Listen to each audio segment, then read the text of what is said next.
Have you ever had a dream so vivid, so unnervingly real, that the lines between waking and sleeping seemed to blur until you couldn't tell which was which? My name is Alistair Marlowe, and I've spent my life surrounded by art, restoring, studying, and understanding the stories behind the most intricate canvases. But nothing could have prepared me for the night I encountered the cursed painting. It began with a dream that at first seemed innocent, but quickly became the doorway to a terrifying experience that would forever alter my perception of reality. The dream came without warning, pulling me into a place that was strangely familiar, yet disturbingly foreign. In the dream, I found myself in an art gallery I had never seen before, ancient and grand, with ceilings that seemed to stretch endlessly above me, the air thick with the scent of old varnish and damp wood. The gallery walls were filled with paintings, but they weren't beautiful landscapes or serene portraits.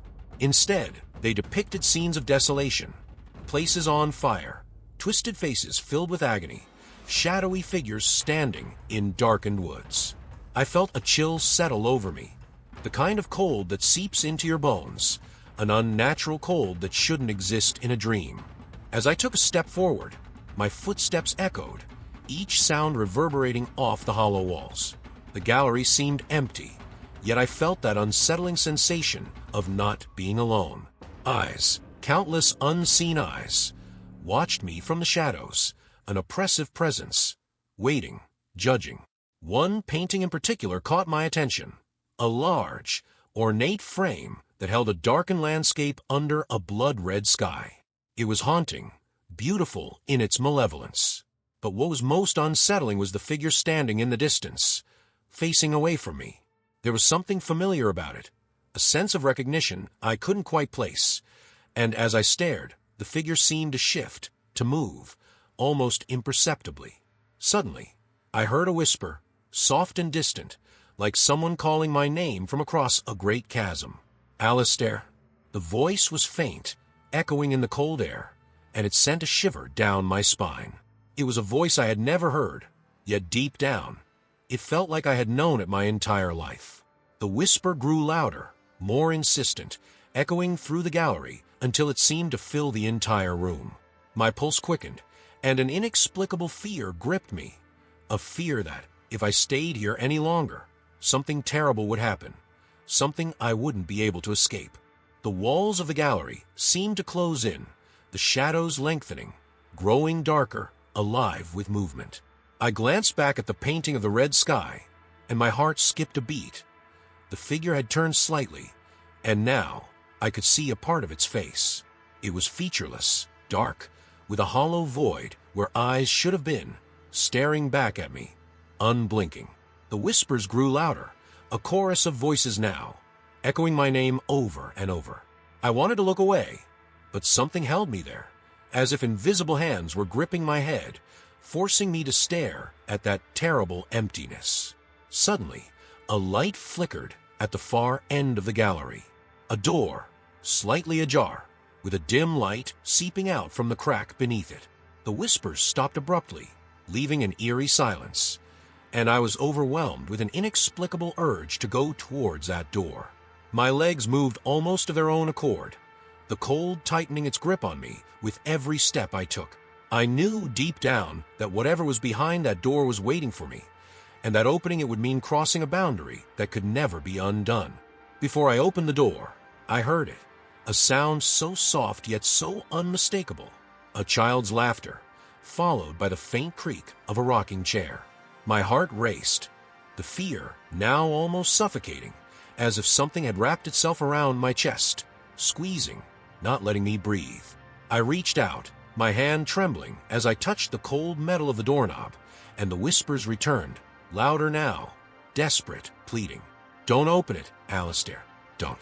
I paused, my hand hovering, and in that moment, I realized something. This wasn't just a dream. It was too real, too vivid, as if some dark force was pulling me in, trapping me.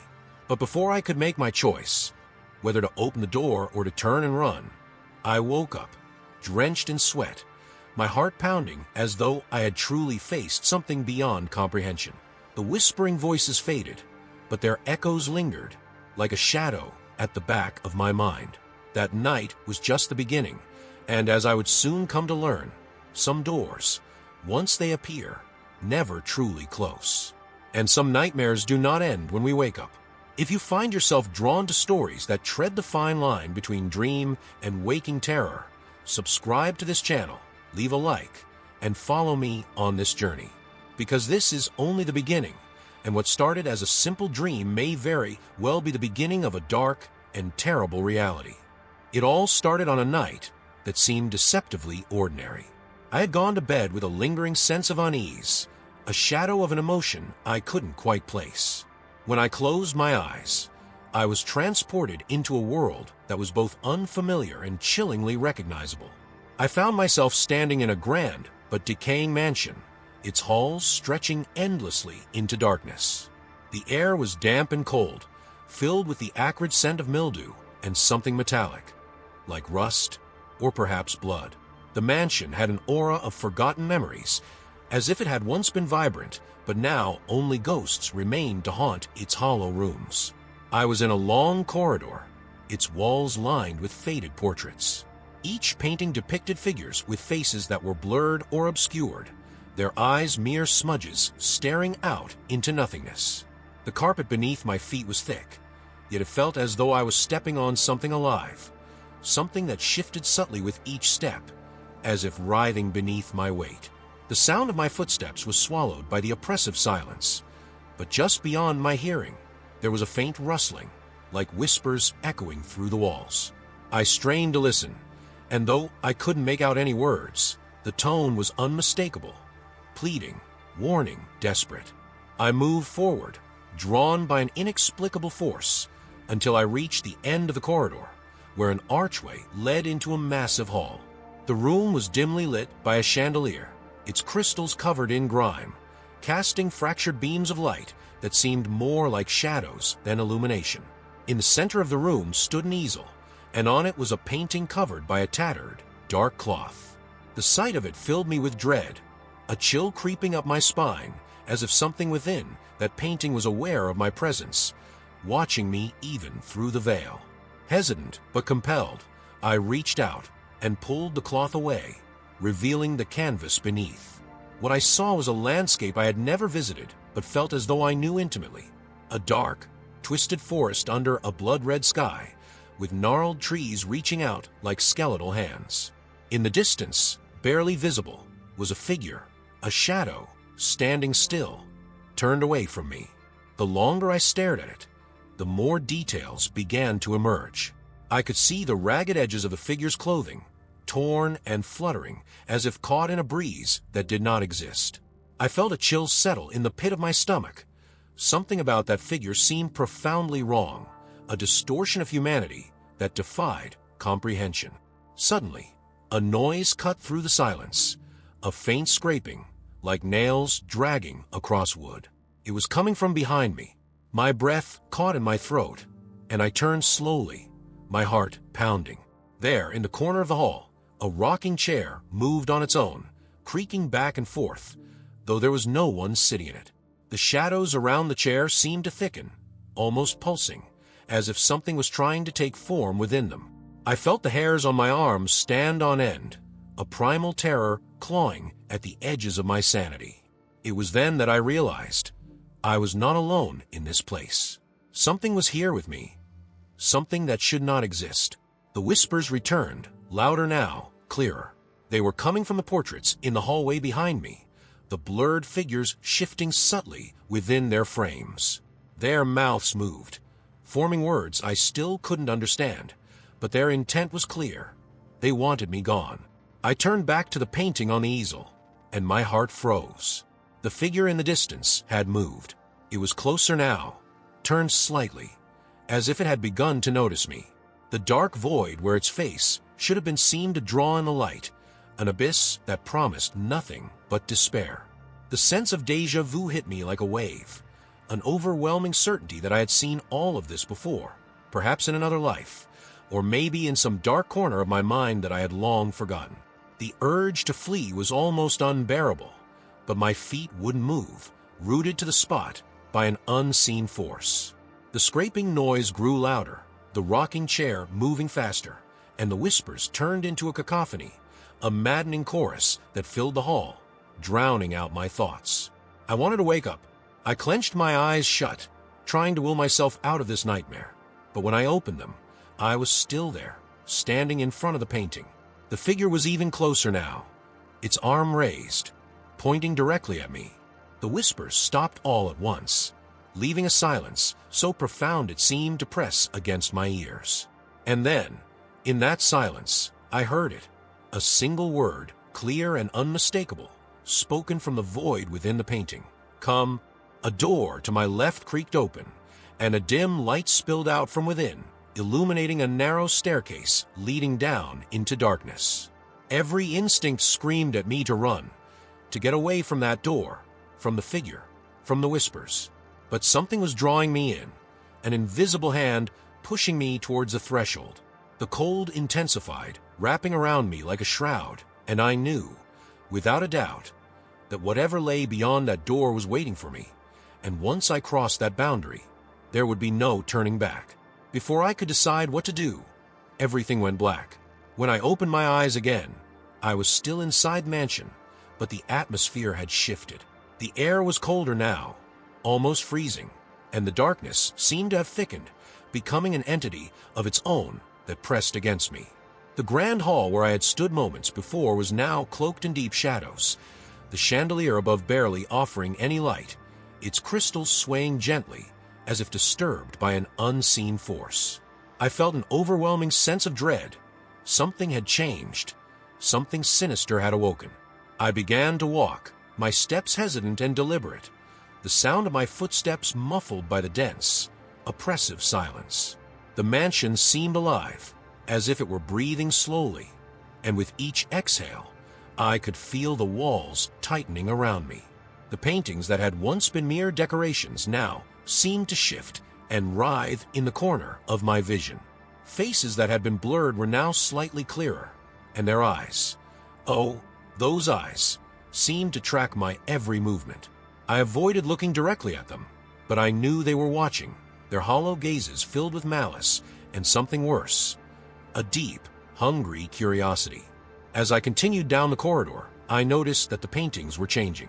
Each frame I passed depicted something more grotesque, scenes of people lost in terror, fleeing from unseen horrors, their faces twisted in agony. There was a cruel familiarity to the scenes, as if they were mirroring my own fears, drawing from the darkest parts of my mind.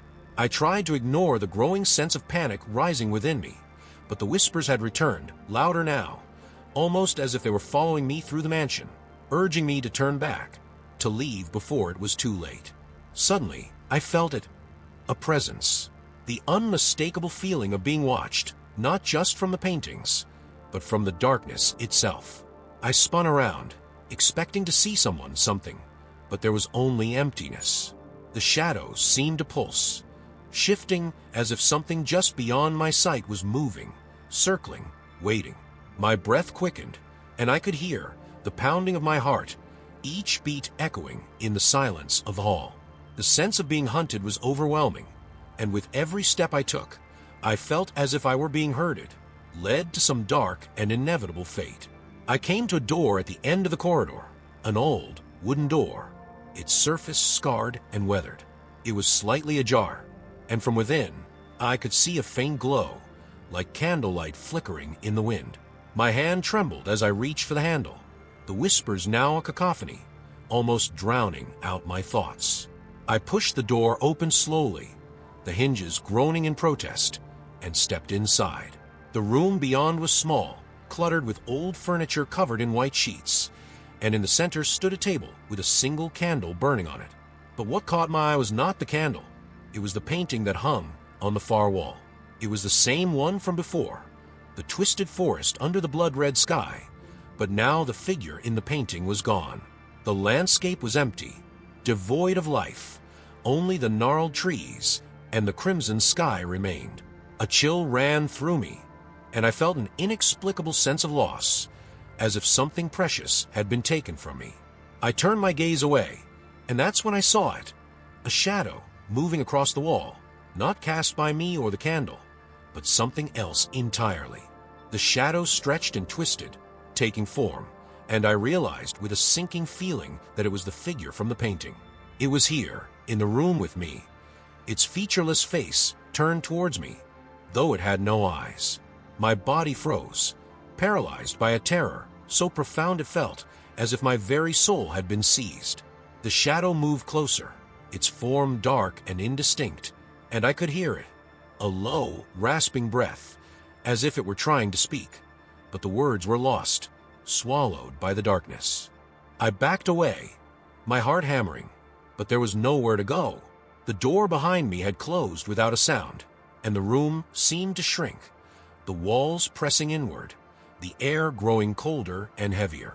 The figure raised an arm, pointing towards a table, and I saw it, a key, old and rusted, lying beside the candle. I knew somehow that the key was important, that it was meant for me, but the thought of approaching that shadow, of stepping closer to whatever it was, filled me with a fear that threatened to shatter my sanity. The whispers grew louder, more insistent, and I could feel the weight of their plea. Take the key. Face the darkness. My hand moved on its own, reaching out, and as my fingers closed around the cold metal of the key, the shadow lunged. The candle flickered, the light nearly extinguished, and in that fleeting moment I saw it, an expression, a hint of a face within the darkness, twisted and filled with an emotion I could not understand, but that filled me with a sorrow so deep it was almost unbearable. And then everything went black again. When I opened my eyes, I found myself no longer in the small room with the candle. Instead, I stood in a place that seemed to defy logic, a vast, cavernous space where the walls shifted and breathed like a living entity.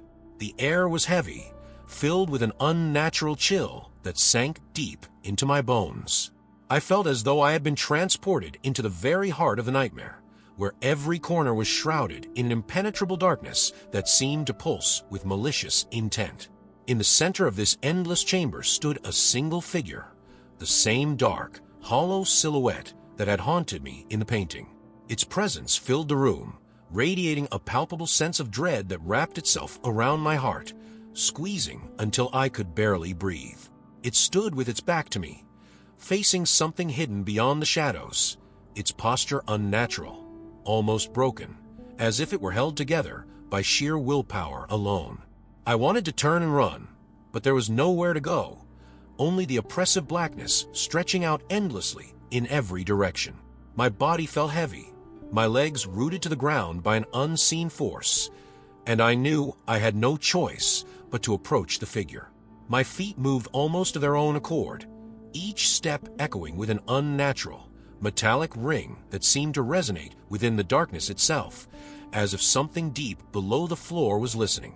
As I drew closer, I realized the figure was standing in front of something, a canvas, propped up on an old, ornate easel. The canvas was blank, but there was a darkness within it, a void that seemed to move, swirling like a storm, alive with shadows. It pulled at me, drawing me in, and I felt a creeping sense of terror as the realization struck. The canvas was waiting for something, and I knew it had something to do with me. The whispers returned, a cacophony of voices echoing all around me, urging me to look away, to escape. But there was no escape. I was trapped here, alone with the shadows and the ever-growing sense of dread. Suddenly, the figure turned, and for the first time, I saw its face. Or rather, the absence of one. Where eyes, a nose, and a mouth should have been, there was only an abyss, a void so dark it seemed to absorb all light, pulling everything into its depths. My breath caught in my throat, and I felt an indescribable terror clawing at the edges of my sanity. I wanted to scream, but no sound escaped my lips, as if the darkness itself had stolen my voice. The figure raised its arms slowly, pointing towards a canvas, and I understood with a horrifying clarity. It wanted me to step closer, to see what lay within. My heart pounded in my chest, the sound deafening in the otherwise silent chamber, and every fiber of my being screamed at me to resist, to turn away. But my body betrayed me, my legs moving forward, drawn inexorably towards that swirling darkness. The void within the canvas began to change, shapes forming, twisting into something recognizable. A house, engulfed in flames, the very same house I had seen in my earlier vision. And then I saw them, the figures trapped inside the burning house, their faces twisted in expressions of agony and despair. They reached out, their hands pressing against the surface of the canvas, as if begging for release. Among them, one face stood out, and my blood ran cold. It was me. My own eyes stared back at me, wide with terror, my mouth open in a silent scream. I felt the floor beneath me begin to shift, the ground trembling as if the entire world was about to collapse, and a deep, guttural sound echoed from the shadows, laughter, low and mocking, a sound that filled me with a fear beyond words. The figure stepped closer, its hollow face now mere inches from mine, and I could feel the cold emanating from it, a chill that seeped into my skin, freezing me from the inside out. It raised its hand again, this time placing it on my chest, and I felt an overwhelming pressure, as if my very soul was being drawn out, pulled towards the canvas, towards that swirling, endless void. My vision blurred, the edges darkening, and I knew I was losing myself, being consumed by whatever force resided in this place. In a final, desperate act, I closed my eyes, trying to shut out the darkness, to block out the feeling of being torn apart. I focused on the only thing that seemed real, the sensation of the key, still clenched tightly in my hand. Its cold, metallic surface was the only anchor I had, a reminder that there was still something of me left, something that hadn't yet been swallowed by the void. And then, just as suddenly as it had all begun, it stopped. The pressure lifted, the cold receded, and I opened my eyes. I was no longer in the cavernous chamber. I was lying on the floor of my own room, drenched in sweat, the key still pressed firmly against my palm. The whispers were gone, the darkness replaced by the soft light of dawn filtering through the curtains, but the terror lingered, a heavy weight on my chest. I looked down at the key, its surface now warm against my skin, and I knew, without a doubt, that what I had experienced was not merely a dream. It was a warning, a premonition, and whatever darkness I had encountered was still out there, waiting, watching. The nightmare hadn't ended. It had only just begun. The following days felt like they passed in a haze, reality and the memory of the nightmare blending together until I couldn't tell where one ended and the other began. The key from the dream remained, its cold, metallic presence a constant reminder that what had happened wasn't just a trick of my mind. It sat on my nightstand, catching the light in an unsettling way, as if it was almost alive. Every time I looked at it, I felt a deep sense of unease, as though the key itself held the answers to questions I was too afraid to ask. I couldn't let it go.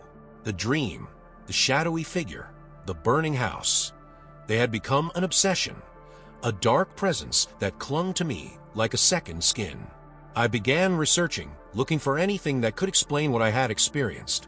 Hours turned into days as I scoured books, old archives, and obscure online forums, hoping to find something that could shed light on this nightmare. And then, I found it, a small mention in a forgotten article about a painting that was said to be cursed. The description matched exactly what I had seen in my dream, a dark landscape under a blood-red sky, and the shadowy figure that haunted it. The article described how the painting, known as the Cursed Portrait, had been passed down through generations, leaving a trail of tragedy and madness in its wake. It spoke of people who had disappeared, entire families torn apart by some unseen force. The more I read, the colder I felt, as though the shadows from the dream were creeping into my reality. One detail in particular made my blood run cold, a reference to a house that had burned down over a century ago, killing everyone inside. The description matched perfectly the house I had seen in the painting. My heart pounded as I realized I wasn't just dreaming about this place. I was connected to it. Determined to understand more, I traveled to a small, forgotten town where the painting was rumored to have last been seen. It was a place lost in time, with crumbling buildings and streets empty of life, as though the shadows had claimed it long ago. The locals were wary, their eyes filled with suspicion and fear when I mentioned the painting. Most refused to speak to me, crossing themselves as they hurried away, but eventually, I found someone willing to talk. A frail old woman named Margaret, who lived at a house at the edge of town, surrounded by the remnants of a once thriving garden, now choked with weeds. Margaret's hands shook as she spoke, her voice barely above a whisper.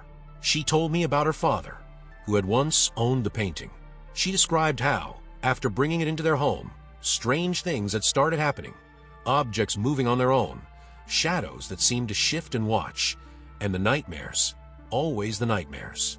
Her father had become obsessed, unable to sleep, driven to madness by the whispers that filled their home.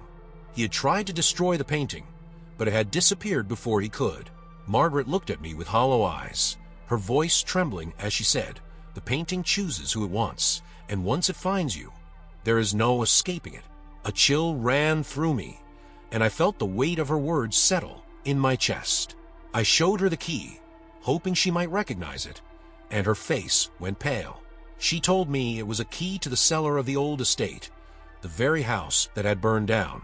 It was said that something was hidden there, something dark and terrible, and that the key was the only way to access it. Margaret warned me not to go, her voice cracking with desperation, but I knew I had no choice. The dream, the painting, the key, it was all leading me there. That night, I found myself standing before the ruins of the old house. The walls were charred, the windows shattered, and the air was thick with the scent of ash and decay.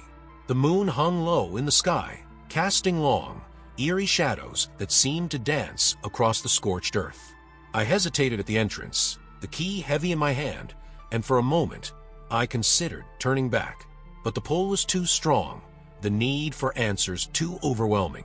I stepped inside, the floorboards groaning under my weight, and made my way to the cellar door. The key fit perfectly, the lock clicking open with an ominous finality.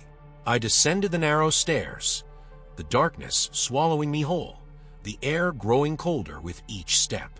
At the bottom, I found a small room, the walls lined with shelves covered in dust and cobwebs. And there, in the center of the room, was an easel covered by a cloth, just like in my dream. My hands trembled as I reached for the cloth, pulling it away to reveal the painting underneath. The dark forest, the blood-red sky, it was all there, just as I had seen it. But this time, the figure was closer, its form more distinct, almost stepping out of the canvas. I could feel its presence, a suffocating weight that pressed against my chest, and the whispers began again, louder, more insistent, echoing off the walls of the cellar. My vision blurred, the room spinning, and I realized with a growing sense of terror that I wasn't alone. A cold breeze swept through the cellar, extinguishing my flashlight, plunging me into darkness. Panic seized me, my breath coming in short, ragged gasps as I fumbled to turn the light back on. When it flickered to life, the figure was no longer in the painting. It was standing in front of me, its hollow face inches from mine. I felt a scream rise in my throat, but no sound came out, the darkness pressing in from all sides, suffocating me. And then, just as suddenly, it was over. The figure was gone, the cellar silent, the painting once again just an image on a canvas. I stumbled out of the house, the key still clutched tightly in my hand, my heart pounding with a terror I couldn't shake. The nightmare wasn't over. It had followed me into the waking world, and I knew, without a doubt, that whatever darkness I had encountered was far from finished with me. Driven by an unbearable need for answers, I knew I had to return to that place. The nightmares had only grown worse, each one more vivid, more terrifying, until they began to feel like memories rather than dreams. The figure from the painting haunted every corner of my sleep, its hollow gaze piercing through my soul, and the whispers were relentless, calling me back to the charred remains of that forsaken house. I couldn't escape it. The need to confront whatever was lurking in the shadows was too strong, consuming me from within. It was twilight when I arrived, the sky bruised purple and red, as if the world itself was bleeding. The ruins of the old house loomed ahead, a dark silhouette against the fading light, and I felt a sense of dread settle over me, the air growing colder with every step I took. The wind whispered through the empty windows, carrying a faint echo of laughter, high-pitched, almost childlike. My heart pounded in my chest, every instinct urging me to turn back, but something pulled me forward, deeper into the darkness. The cellar door stood open, the darkness beyond it like a mouth waiting to swallow me whole. I hesitated for a moment, the memory of the shadowed figure flashing through my mind, but I forced myself to descend. The stairs creaked beneath my weight, each step sounding like a warning, and the cold air wrapped around me like a shroud. The key was heavy in my pocket, its presence a constant reminder that there was no turning back. At the bottom of the stairs, the small room was exactly as I had left it. Dust-covered shelves, the painting on its easel, and a silence so deep it felt alive. As I approached the painting, I noticed something I hadn't seen before. A door, partially hidden behind a rotting shelf, its wood splintered and covered in strange symbols. The symbols were familiar, the same ones I had seen in my nightmares, carved into the walls, etched into the figure's hollow face. A chill ran down my spine, and I felt a deep, primal fear settle in the pit of my stomach. The whispers grew louder, urging me to open the door, to step into the darkness beyond. My hands shook as I pushed the shelf aside, the door groaning as it swung open, revealing a narrow passageway that seemed to lead even deeper into the earth. The air was colder here, almost freezing, and the darkness was so thick it felt like a living thing, pressing in on me from all sides. I switched on my flashlight, the beam barely penetrating the gloom, and stepped inside. The passage was narrow, the walls close enough to brush against my shoulders, and I could feel the weight of the earth above me, the oppressive sense of being buried alive. I moved forward slowly, each step echoing through the dark, the whispers growing louder, more insistent.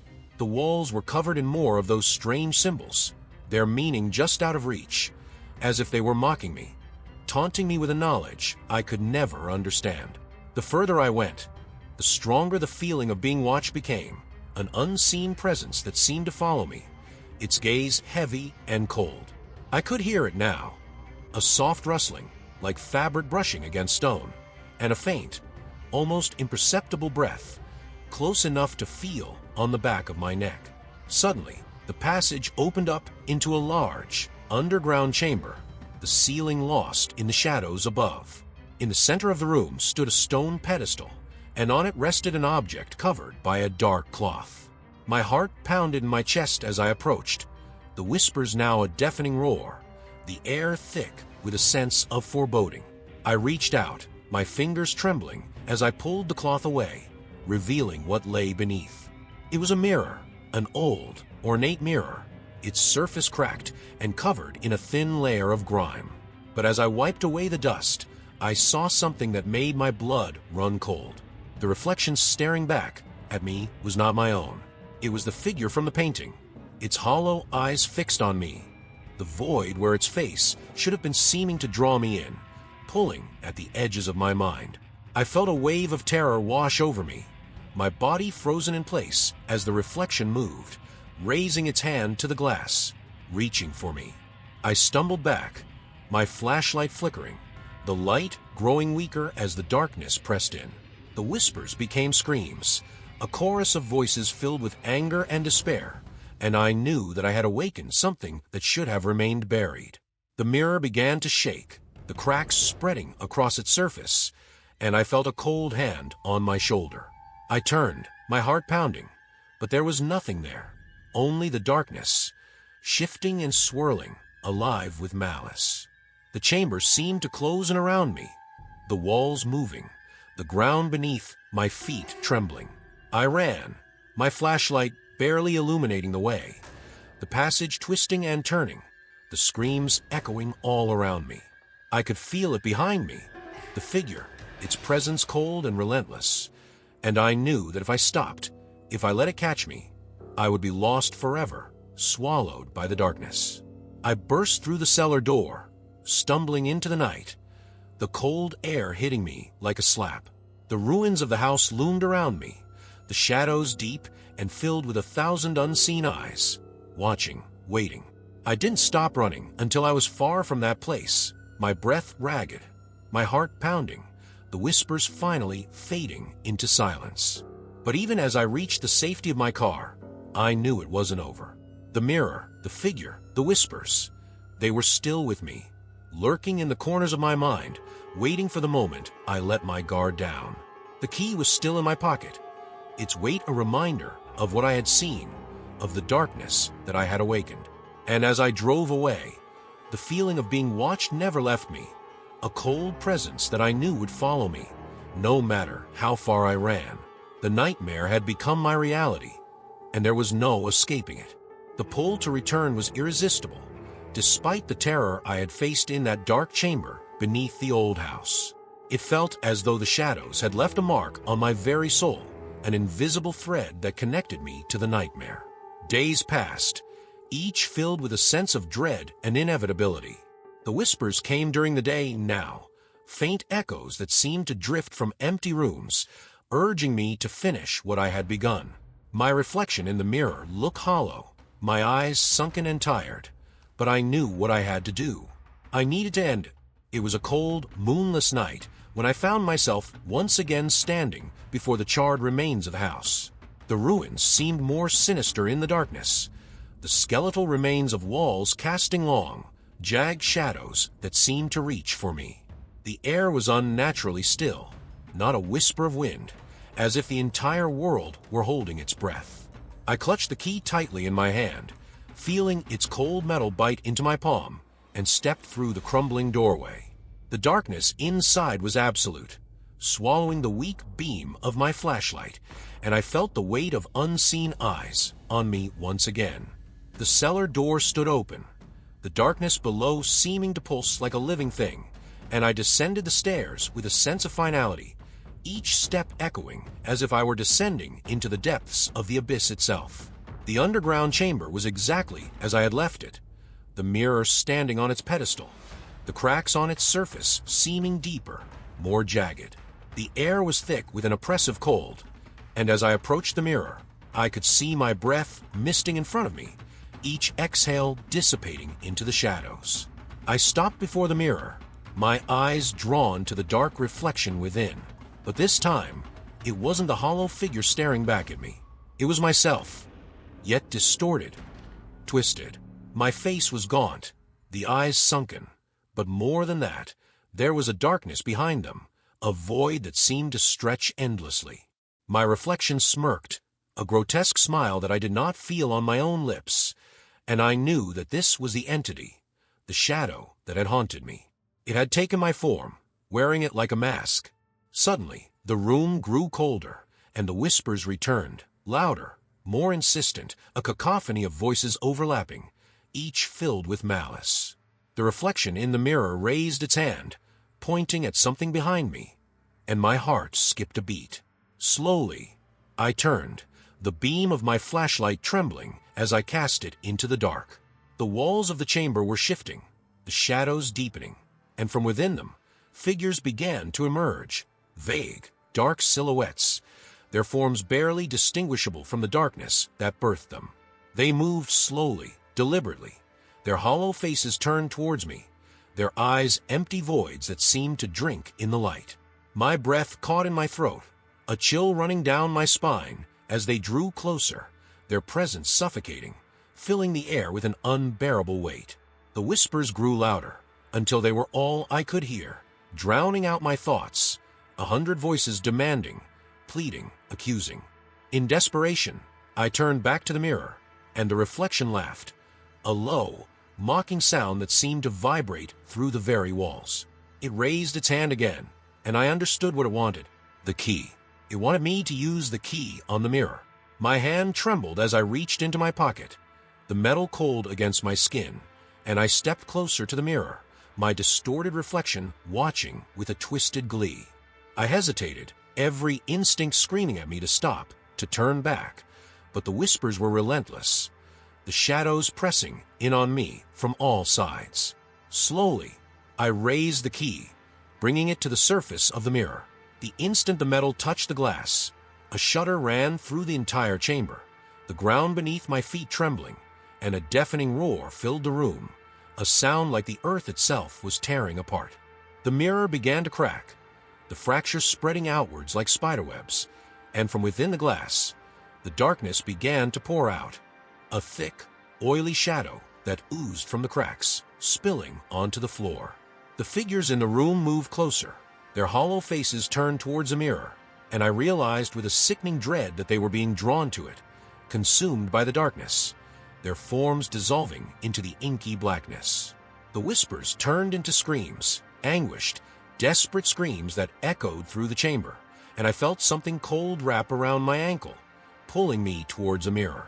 Panic surged through me, my heart pounding as I struggled against the unseen force, but the pull was relentless, dragging me closer to the spreading darkness.